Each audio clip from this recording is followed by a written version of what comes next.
ना डिग्री ना वैद्यकीय शिक्षण, तरीही रुग्णांवर उपचार? सिल्लोड तालुक्यातील लिहाखेडी, पिपळदरी व खंडाळा येथे मुन्नाभाई डॉक्टरांचे दवाखाने चर्चेत.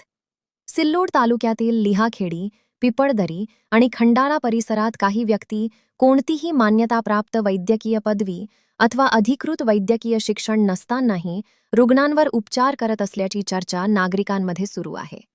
या कथित प्रकारामुळे ग्रामीण भागातील नागरिकांच्या आरोग्याचा प्रश्न ऐरणीवर आला आहे. स्थानिक नागरिकांच्या म्हणण्यानुसार संबंधित व्यक्ती अनेक वर्षांपासून दवाखाने चालवत असून विविध आजारांवर उपचार करत आहेत. मात्र त्यांच्याकडे आवश्यक वैद्यकीय पात्रता, नोंदणी किंवा परवाना आहे का, याबाबत शंका व्यक्त केली जात आहे. ग्रामीण भागात आरोग्य सुविधांचा अभाव असल्याने अनेक रुग्ण अशा दवाखान्यांकडे वळतात. परंतु वैद्यकीय शिक्षण व अधिकृत परवाना नसलेल्या व्यक्तीकडून उपचार होत असल्यास रुग्णांच्या जीविताला धोका निर्माण होऊ शकतो, अशी भीती नागरिकांनी व्यक्त केली आहे.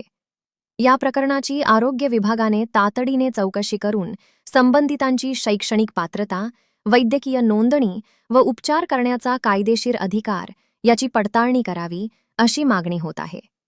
चौकशीत अनियमितता आढळल्यास संबंधितांवर कायदेशीर कारवाई करण्यात यावी, अशी ही मागणी नागरिकांकडून करण्यात येत आहे. दैनिक लोकजागृती या प्रकरणावर लक्ष ठेवून असून नागरिकांच्या आरोग्याशी संबंधित प्रश्न सातत्याने मांडत राहणार आहे.